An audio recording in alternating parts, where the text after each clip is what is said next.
እንደምን አላችሁ? በጣም የሚገርም ዜና ነው ይዤላችሁ የመጣሁት ስለ መካከለኛ ምስራቅ፣ ስለ ኢትዮጵያ፣ ስለ በርካታ ነገሮች አብረን እናያለን ማለት ነው። እንግዲህ ከኢራን ነው የምጀምረው። አሁንም በኢራንና በአሜሪካ መካከል የተደረገው የተኩስ አቁም ማለት ነው ኦልሞስት እያለቀ ነው።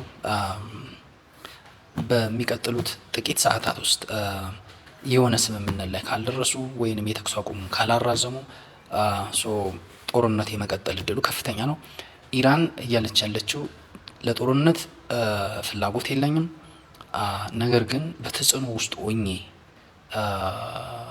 እዛ ጋ የአሜሪካ መርከቦች መውጫና መግቢያን ዘግተው ወይ ደግሞ በየድርድሩ አሜሪካ የምትልካቸው የድርድር ነጥቦች እጅ ስጪ፣ የዩራኒየምሽን አምጪ፣ እንዲህ አምጪ ብቻ የሚል ነገር ካለው ይሄ እጅ መስጠት ነው። ይህ ሽንፈት ነው። ይሄ በሁለት ሉዓላዊ ሀገሮች መካከል የሚደረግ ድርድር አይደለም። አንደራደርም። ተደራዳሪ መልእክተኞችንም ወደ ፓኪስታን አንልክም ብለዋል።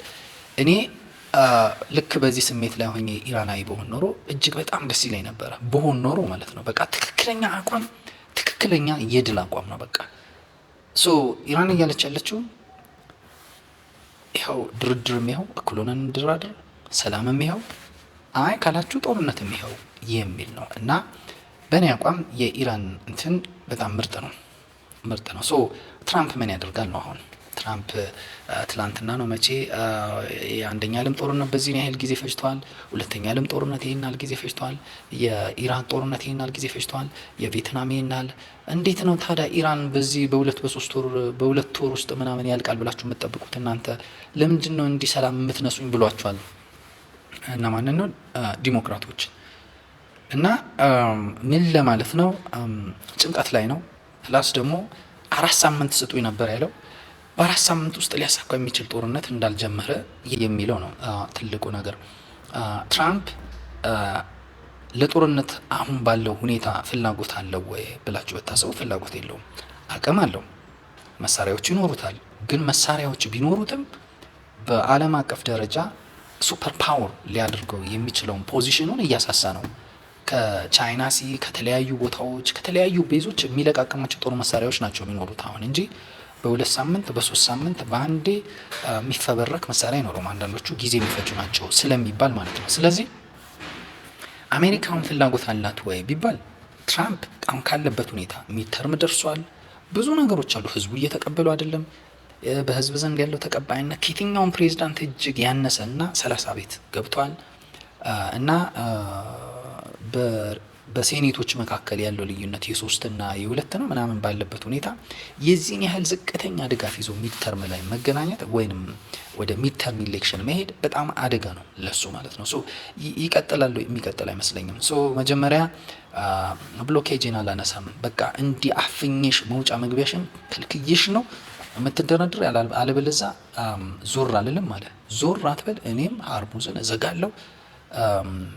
እንዲህ የሚባል ነገር የለም። ጦርነቱ ይቀጥል፣ ሲስፋየር የሚባል ነገር የለም ብላ ነው አሁን ኢራን እንትን እያለች ያለችው ማለት ነው። እና የኢራን ጉዳይ አሁን ባለበት ሁኔታ ይሄ ነው ያለው ይመስለኛል። አሜሪካ ጦርነት ለማድረግ በቃ መጀመሪያ ፌብሩዋሪ 28 ላይ እንደከፈቱት አይነት ጦርነት በቃ በፉከራ በዛቻ እንደዛ አይነት በነበረ ኢነርጂ ጦርነት ያደርጋሉ የሚል ሀሳብ አይኖረኝም ማለት ነው።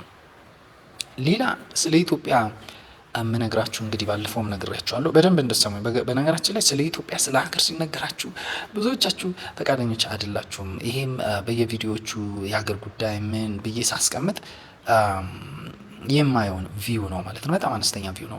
በጣም የኢትዮጵያ ጉዳይ በቴሌቪዥን በምናምን እንደምትሰሙት ሙዚቃ ላይሆን ይችላል። በሙዚቃ ደረጃ በብሶት ደረጃ በብስጭት በምን ደረጃ ቴዲን ብናስቀምጥ በጣም ምርጥ ነው ቆንጆ ነው በሚለው ደረጃ ደግሞ ጠቅላይ ሚኒስትር አብይ አህመድ የሚናገረው ቲቪ ላይ የሚናገራት ኢትዮጵያን ብናስቀምጥ አንዳንድ ጊዜ ቴዲም የሚናገራት ኢትዮጵያ ሜቢ እሱ በሚናገራትም ልክ ላትሆን እንችላለች።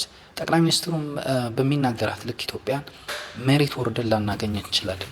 በየቦታ የተለያየ ነገር ስለሆነ ጠቅላይ ሚኒስትሩ የተናገረው በጣም የሚገርም ገነት የሆነ ተአምራኛ የሆነች ኢትዮጵያ የምትገኝበት ቦታ ይኖራል። የተለያየ ኮሪደር ምናምን የሚባልበት ቦታ ላይ ቴዲ አፍሮም የሚተናገረበት በቃ ዳስጣል ምናምን ብሎ ያስቀመጠባቸው ብዙ አይነት ብስቶች፣ ቁጭቶች፣ ንዴቶች የሚያሳዩ በርካታ ቦታዎች ይኖሩ ይሆናል። ግን እንደዛ ብቻ አይደለም የምናየው። ጠቅለል አድርጌ ለመናገር ያክል ለምሳሌ የህወሓትን ጉዳይ ወሰዱ። በዚህ ሰሞን ህወሓት ምን ብላለች? መግለጫ አውጥታለች። ወደ ምንድነው ያኔ 2012 ከምርጫው በፊት ወደ ነበረ ይዞታችን እንሄዳለን ብሏል። ያ ይዞታ ማለት ነው በቃ የራሳቸው ምክር ቤት ምን ማለት ነው? ህወሓት እያለ ያለው አሁን ራሴን ወደ ዲፋክቶ ስቴት እቀይራለሁ ነው። ዲፋክቶ ማለት ከኢትዮጵያ አንዱ ክልል ተብዬ መጠራት አልፈልግም ነው ጉዞውን እያደረገ ያለው ማለት ነው። ከኢትዮጵያ አንዱ ክልል ተብዬ መጠራት አልፈልግም። ስለዚህ ራሴን እንደ አንድ ዲፋክቶ ስቴት አውጃለሁ። የራሴ ምክር ቤት ይኖረኛል። የራሴ የሆነ ነገር ልክ እንደ ሶማሌላንድ ነው አክት ማድረግ የሚፈልገው ወይ እንደ ታይዋን ነው መሆን የሚፈልገው ማለት ነው። አሁን እየተናገረው ነገር ካለው አንጻር ስታየው ማለት ነው። ይሄ ነገር ደግሞ ምን ማለት ነው? ዞሮ ዞሮ ምርጫውን በብዙ ነገር ማወክ ነው። ኦር ደግሞ ማለት ይሄ ሶስተኛ ነው እንትኑ ህወሓት እንዲህ ሲል አንደኛ ደረጃ አይደለም ዲፋክቶ ስቴት እንትን ማለት ነው። የመጀመሪያው ምርጫውን ማወክና የታጠቁ ኃይሎችን በማስተባበር አንድ ላይ በማድረግ ማዕከላዊ መንግስቱን ማዳከም መቆጣጠርም ነው አንደኛው እንትኑ። እሱ ካልተሳካ ዲፋክቶ ስቴት ማወጅና ከኤርትራ ጋር ቢያንስ ማለት ነው በኮንፌዴሬሽን የሚሆን በፌዴሬሽን የሚሆን በሆነ ነገር ተጣምሮ ለምስራቅ አፍሪካ ለና አሜሪካና አውሮፓ አማራጭ ጂኦግራፊ ማዘጋጀት ነው። አሁን ቀይ ባህርን የሚቆጣጠር እነ ባብ ማልዴብን የሚይዝ እዛ አካባቢ ማን ይጠብቅልን፣ እዛ አካባቢ ማን ነው ለኛ የሚቆም ሀያል ጉልበት ያለው የሚባለውን ነገር የሚመጣን ጥያቄ ለመመለስ የሚያስችል ጂኦግራፊ ለመስራት ነው ህወሓት ከኤርትራ ጋር ለመስራት ያሰበው። እና የኢትዮጵያ መንግስት ይሄንን ምን ያህል አስቦታል፣ ምን ያህል እየተዘጋጀበት ነው የሚለው ነገር እኔ አላቅም። ማለት በጣም ከባድ ነው የእነሱ ጂኦግራፊ የህወሓት ካልኩሌሽን። በቃ ብዙ ጊዜ እኔ ከዚህ በፊት ብያቸዋለሁ፣ ቀውስ የሚባል ነገር በጣም የምወድ ሰው ነኝ።